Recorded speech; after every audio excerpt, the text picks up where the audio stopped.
Agoyo ni Nyasaye maduong' erokamano kuom thuolo mochiwo gokinyi sani mondo wawuo kodi e wach mondiki e Muma. Kawuono awinjo karochi ma mondo wuoye momb Jo-Kolosaia 2 kochakre 14 ka wadhi kendo ka wasomo. Muma wacho ni norucho wach mane ondiki motweyowa ni nyaka wamak chik.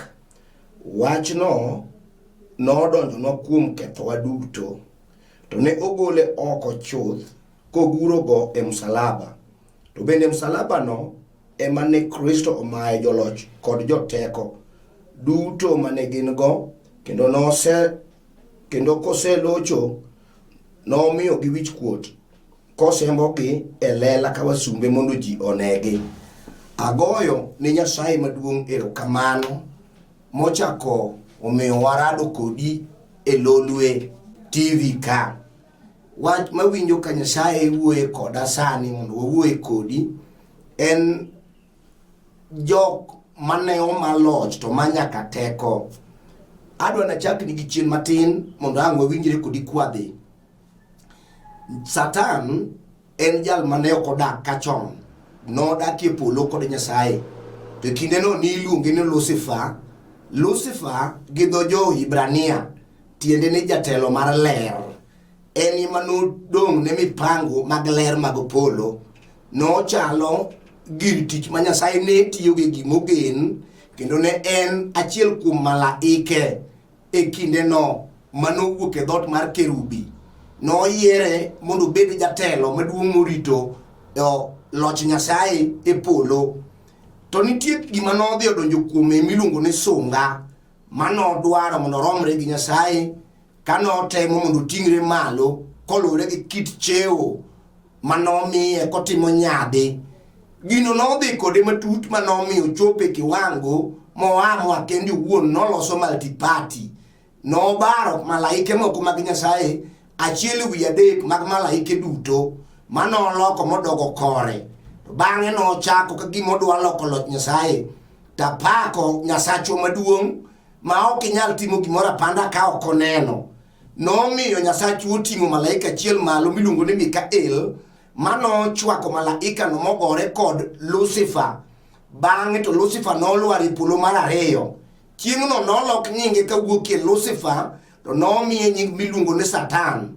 Satan gi dho Jo-Hibrania tiende ni jatend mudho. Koa kanyo nochako loso mipango ne kod malaike achiel wi 3 manokawo.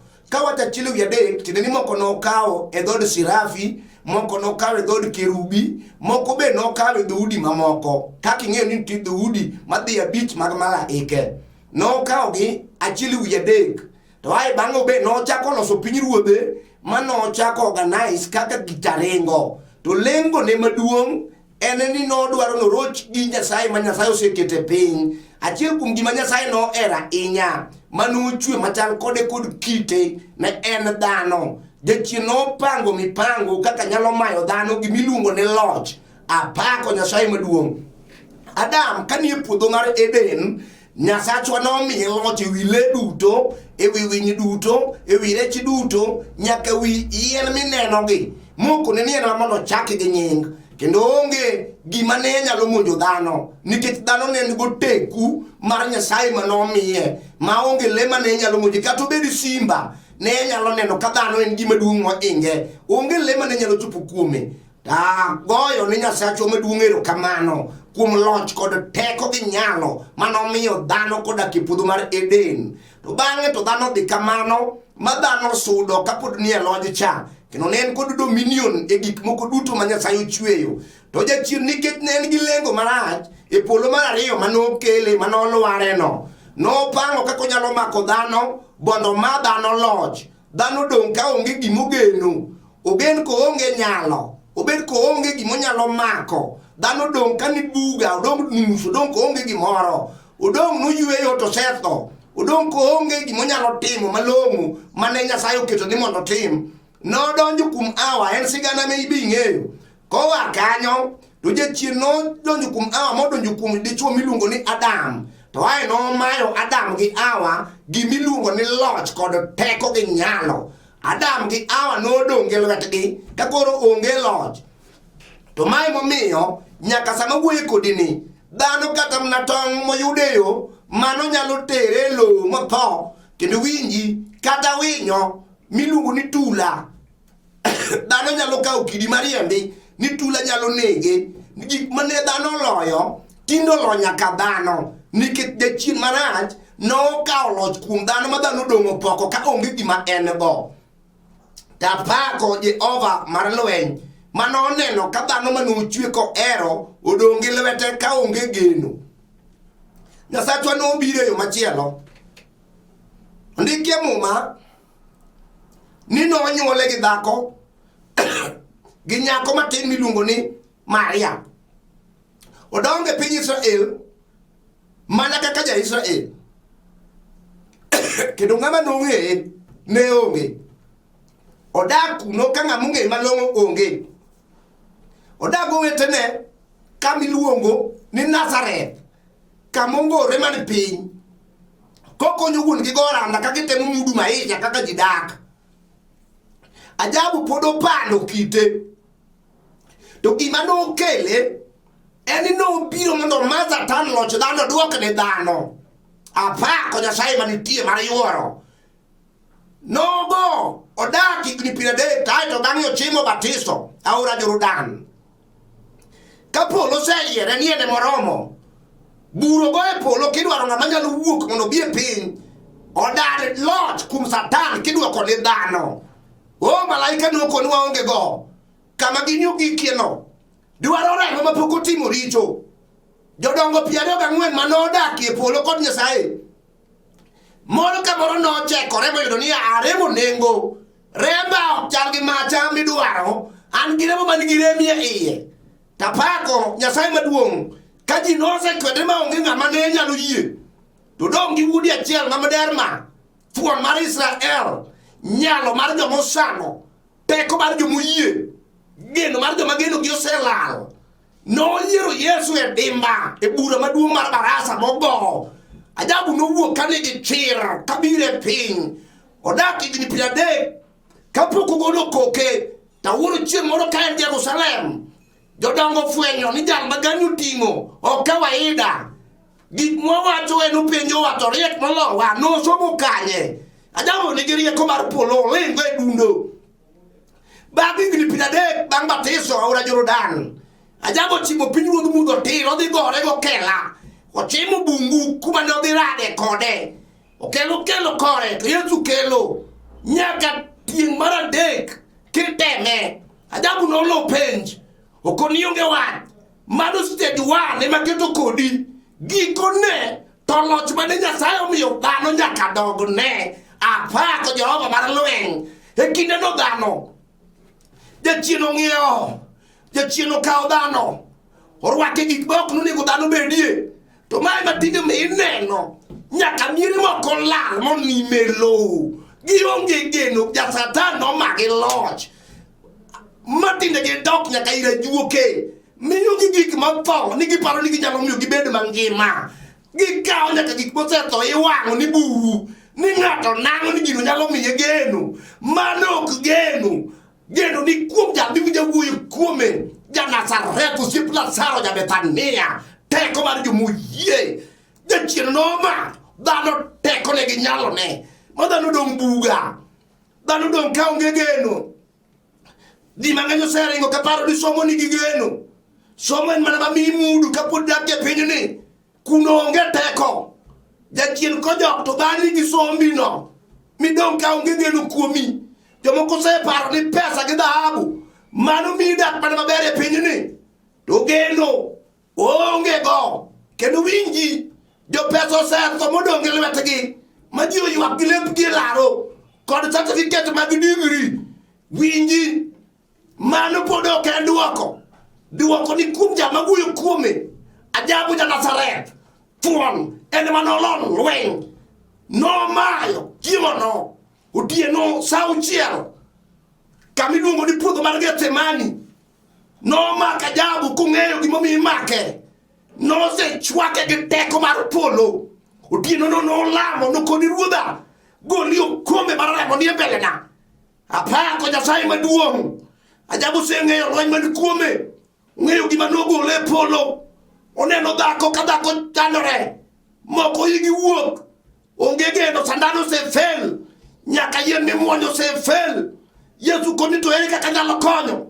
Dhano manu chwe puodho mar Eden. Ne onge tuo mag midekre.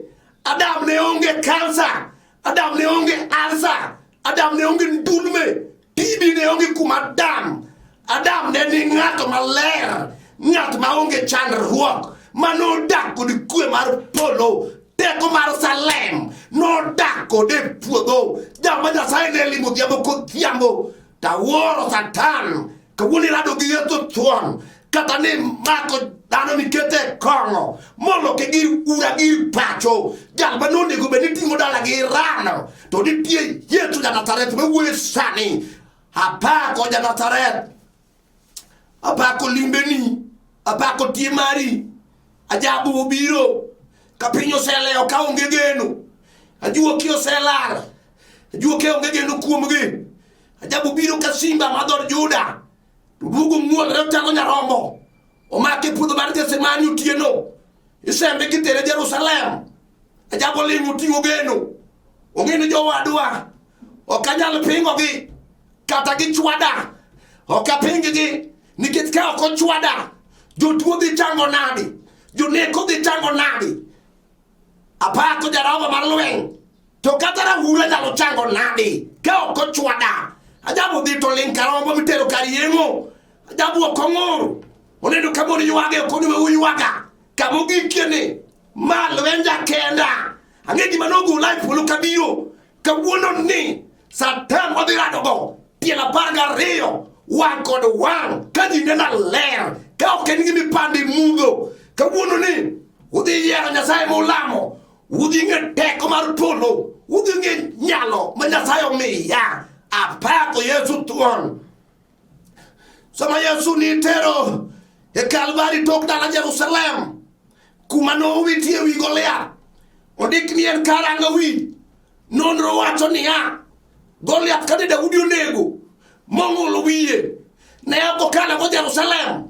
Noluwo tok dala Jerusalem kidhi ike tok dala malo. Kune manike yo mokuong.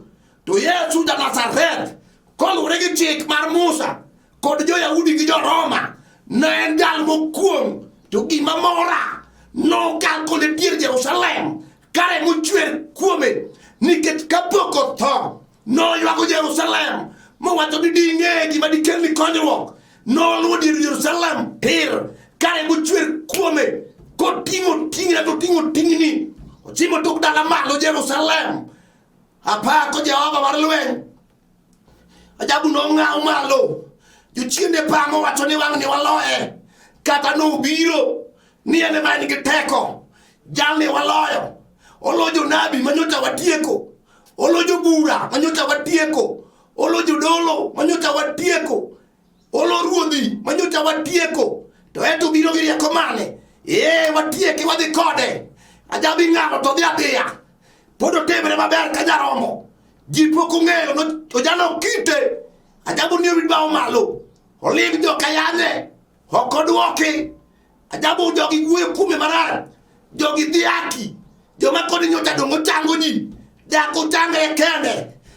Dako wuogi msalaba kanyo kende. Ajabu lingalingo kuwo. Ung'eyo ni saa biro. Neko chakre saa 3 nyaka saa 6. Pinyo ling. Ajabu ling malo. Uwinjore mag musumal mani chuowego. Apako Yesu no. Jochiende no pamo. Kawacho ni jalni wasedolo. Watieke chuth. Okochako bedie kendo. To kara gi kia. Ni sani ng'awo Yesu malo. Ikete machiegni gi polo. Kuma teko ni odake. Duong'o tok ni Yesu ja Nazaret. Sama nong'awe malo. Kanochopo saa 6.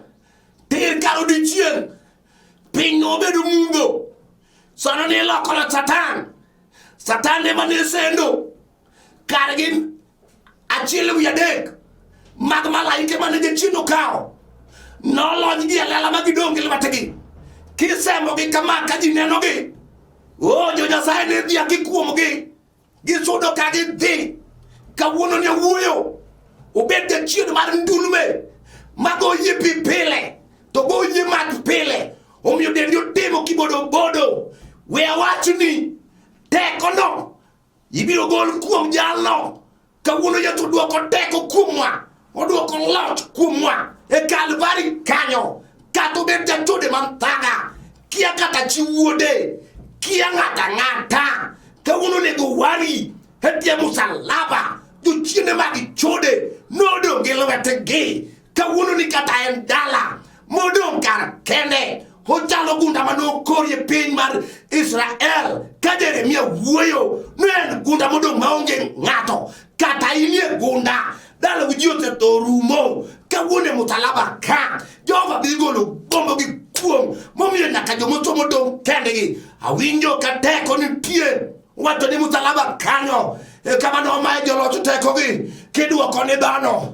jal moyudo Yesu jal moyudo teko jal moyudo Yesu jal moyudo loch jal moyudo Yesu jal moyudo geno kato kwanyi gi kidi molamie mahapyo dirie nam Yesu da Nazareth nyalo rie bade nam kanyo maduokni happy no apako Jehova mar lweny kata nitie lweny magoi asesa odamye ni dutieno kata jinindo magitwar ito damyo kinyal neno lweny goi osiepna sabori ma ilo mani tiyo gi pesa ming'iewo buro chako duogo enie kot oyawachni kawuono ni kiyie kuom Yesu obiro mi loch kod teko bura ibiro loyo kata inathi kich gigi mane baba wuoweyo ni jomodong' ema yako inene ywak pile to ng'ama mige nonge musalaba nyale kikele musalaba kawuono ibiro loyo tuom gi pak kod lek to kodog ni Yesu thuon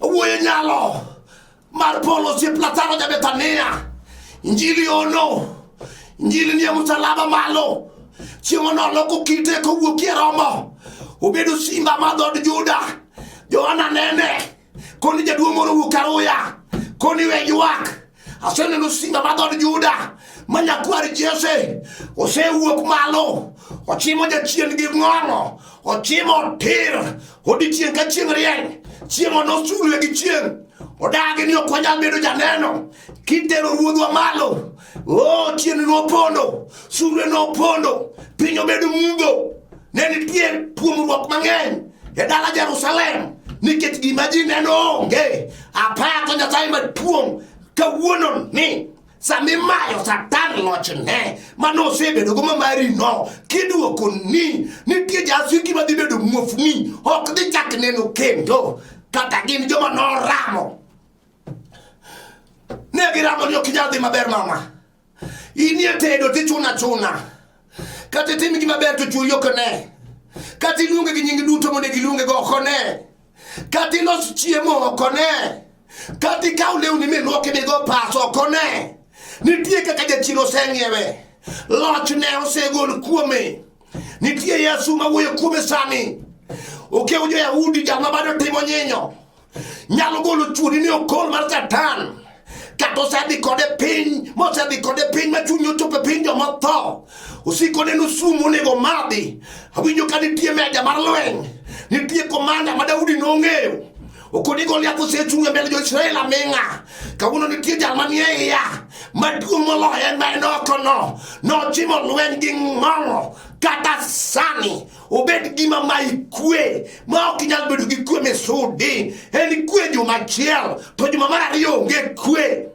Yesu nitie kawuono ang'eye Ruodh Salem Ibrahim oromo kode yo owuoyo kuom jalno manodwar ketho to koyudi jal marembe ler awinjo teko manie nyinge jochiende kawuono gi omake gi te kata ne gin 10,000 kata ne gin 200 kawuono gibiro wuok ka gichimo nam tir kata e pinje matarare iwinjo mama kata winja tier ni nitie jal manobiro mondo ma Satan lochni mane Satan okawo tigodo iwinjo Satan onge lochni emokawo tigodo inyalo dagi mikoni jowadwa abiro dhi maber osiepni sedwaro kendo kidwar nyako ni thiro, idwar moro thiro, misenya kahango.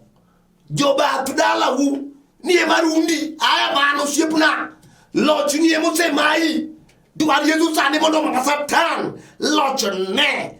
No ma Satan loch ne fario mose kalo kod pira reyo.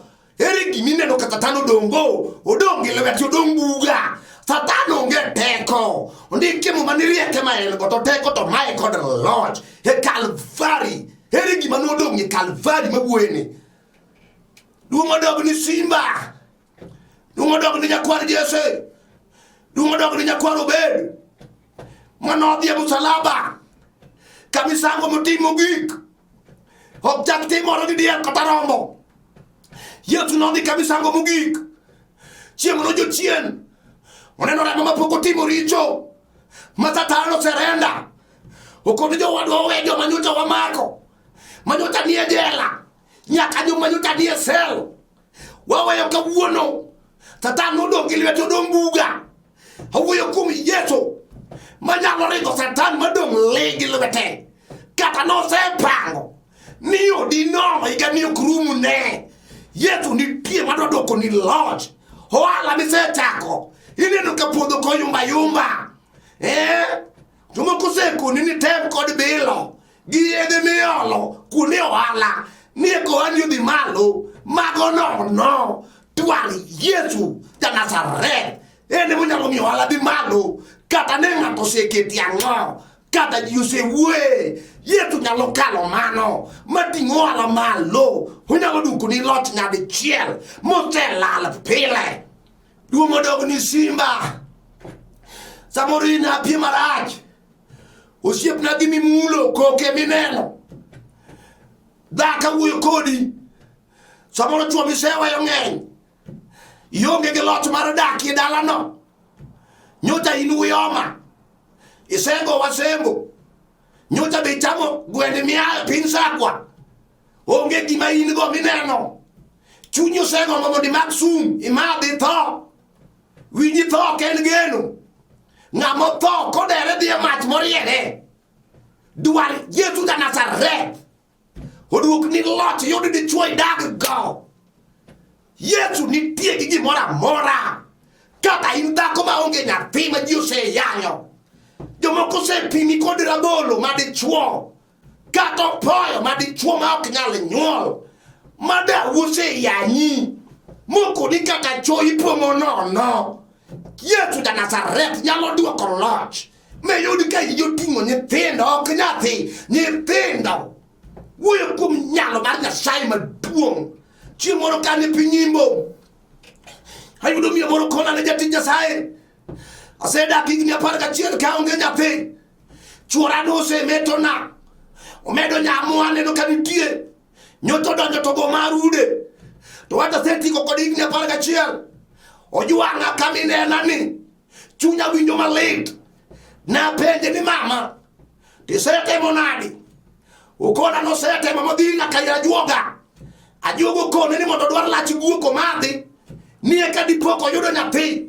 Mago no timo mobare onge. Na wuyo gi mama ni ang'inya. Akoni mama mai dwaro Yesu. Yesu no miyo Sara nyathi kato senti. Yesu no chiwo nyathi kuom Ana kato senti. To mari ni to pod tin. Higni 11 inyalo nyuol. Mama tana winjo konyono yie. Okoni kadiera segi kiokuta. Agik mwisho maji utaka nyingo. Jehova takidok na lot na dichiel. Duok na teko. Mamoni makogo itabea makogo. Adira bang dwe tareyo. Dako ni noko na asimo. Nija tika sai wudu gola. Na pima yudo anago.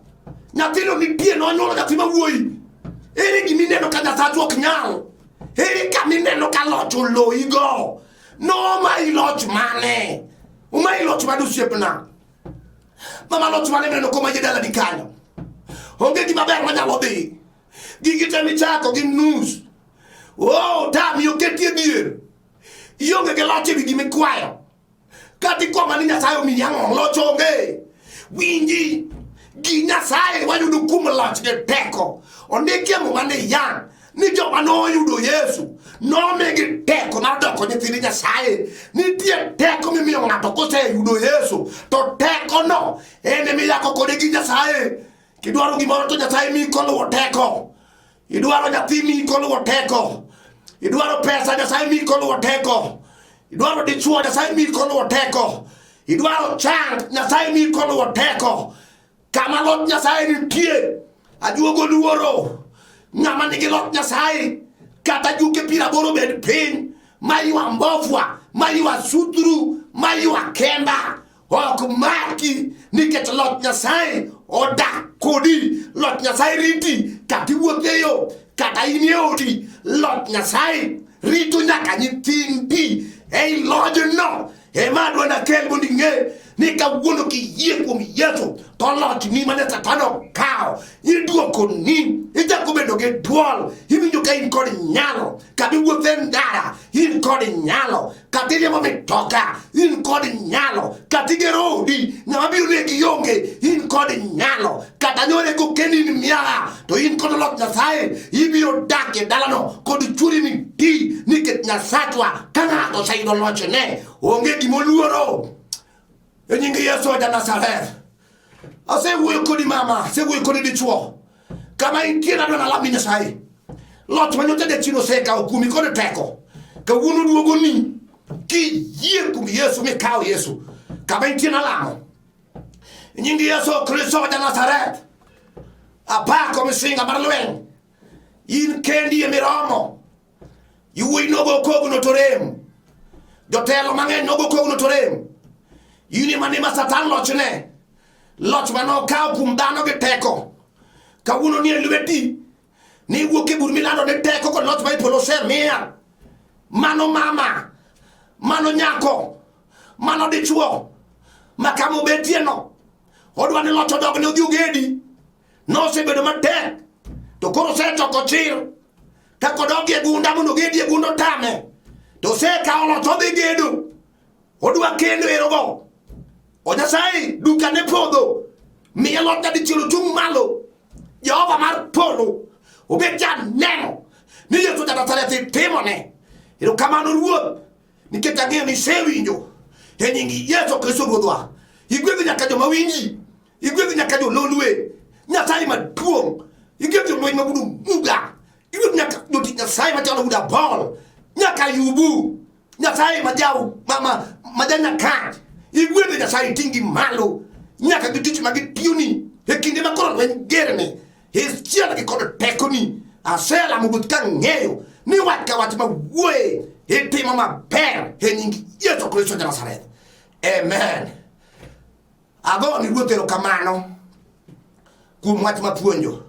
Ta nitie jomoko madwaro mondo gochna, odwaro ni samoro alamne e simo, kata odwaro ni mondo akonye wach moro motude gi wach mapuonjo ni. Ber mondo ami nambana mondo ikaw bi igochna kasetieko. Namba na en 07-487-57-5. Ano kendo 07-487-57-5.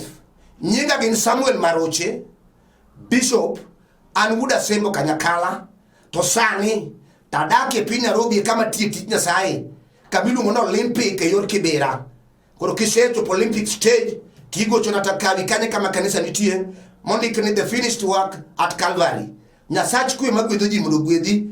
Shalom, shalom, shalom.